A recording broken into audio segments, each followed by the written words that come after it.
po.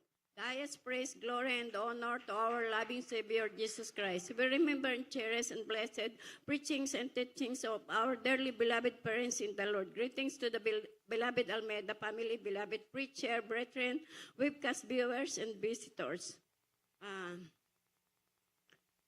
Magandang pinagpala na pong hapon sa ating lahat. Lahat po nang naririto sa dako po ng LA. Maraming pong salamat sa mahal na Panginoong Hesus at nakarating po kami ng malalhati sa ating banal na gawain para papurihan po siya at sambahin sa Espiritu po at sa katotohanan. Hallelujah! Nagpapasalamat po ako sa mahal na Panginoong Hesus dahil po nagtungo po kami sa dako po ng Mexico. Nag-cruise po kami nung akin pong mga mahal sa buhay. Pinag-ingatan po kami ng mahal na Panginoong Hesus sa pagbebahe po namin. Nung lumabas po kami kanina, diretso po kami dito sa ating banal na gawain para papurihan po siya at pasalamatan sa Espiritu po at sa katotohanan.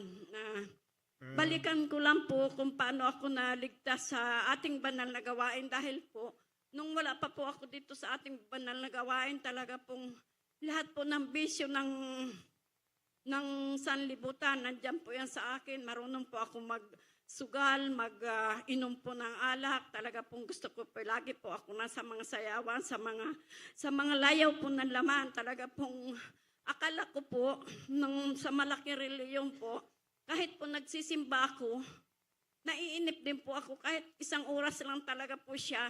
Kasi po yung mga barkada ko, hinahanap na nila ako dahil kami po ay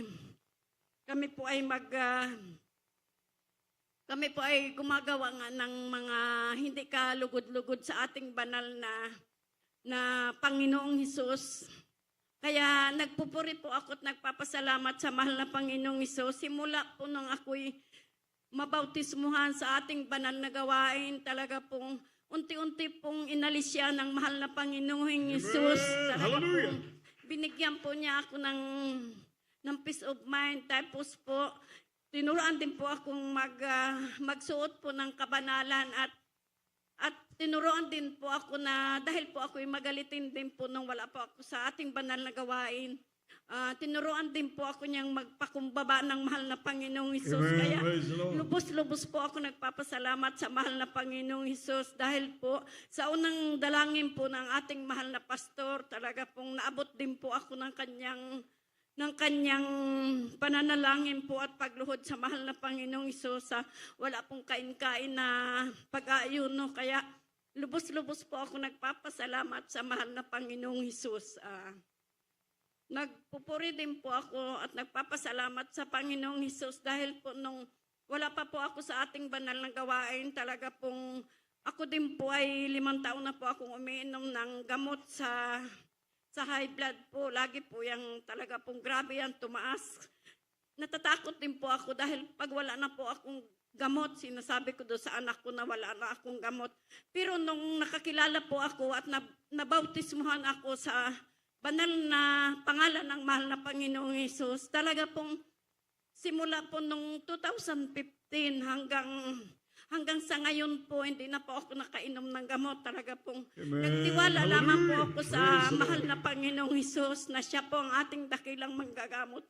Kaya lubos-lubos po ako nagpapasalamat sa mahal na Panginoong Hesus. At nagpapasalamat din po ako sa mahal na Panginoong Hesus dahil po hindi man po karapat-dapat, talagang ginagamit din po kami ng mahal na Panginoong Hesus, pati po yung aking mga apo sa kanyang banal na ubasan, sa mga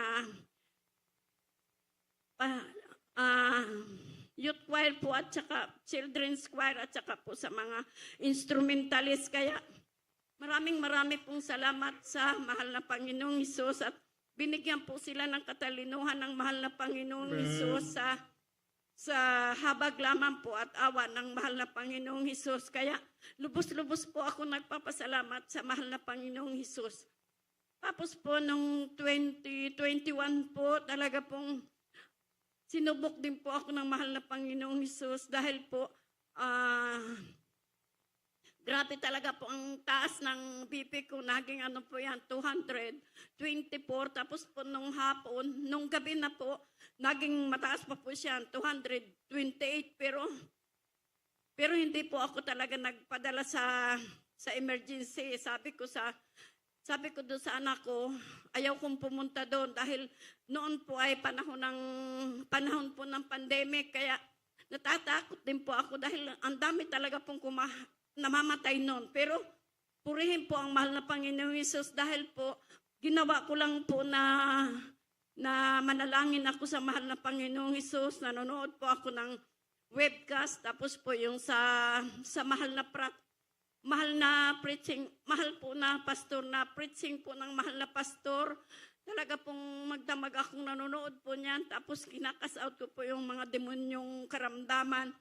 Tapos po nung umaga na, unti-unti na po siyang gumaling. Tapos po,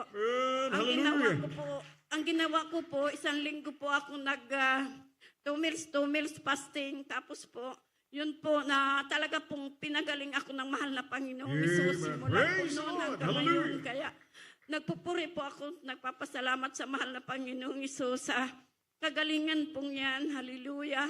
Tapos po nito pong 2 weeks ago po, talagang grabe po ang sakit ng ulo ko. Tapos yung sore throat ko po, tapos yung ubo ko po, talaga pong yan ay 2 weeks talaga pong pabalik-balik siya. Pero wala po akong ginawa kundi manghingi lamang po ng habag sa ating mahal na Panginoong Hesus dahil siya po ang ating dakilang manggagamot. Kaya talaga pong nagpasting din po ako ng 2 meals fasting. Tapos po nanonood ng mga webcast natin po sa ating banal na gawain. Talaga pong pinagaling din po ako ng mahal na Panginoong Hesus. Kaya marami pong salamat sa mahal na Panginoong Hesus. Pati po yung aking mga mahal sa buhay. Talaga pong pag may mga sakit din po yan. Talaga pong hindi na po kami umaasa sa gamot. Pinapagaling po kami ng mahal na Panginoong Hesus. Sa awa lang po at sa habag ng mahal na Panginoong Hesus, sa unang dalangin po ng ating mahal na pastor, talaga pong pinagpala din po kami ng mahal na Panginoong Hesus dahil po yung mga anak ko po, magaganda rin po ang trabaho nila sa kahabagan lamang po ng mahal na Panginoong Hesus. Talaga po pinagpala po kaming lahat. Hallelujah, hallelujah. Kaya lubos-lubos po ako nagpapasalamat sa mahal na Panginoong Hesus sa mga kagalingan po ng aming mga karamdaman, sa mga pag-iingat po, patnubay at gabay. At ang lahat po ng kapurihan, pasasalamat at pagsamba ay tanging sa ating pinakamamahal na Panginoong Hesus.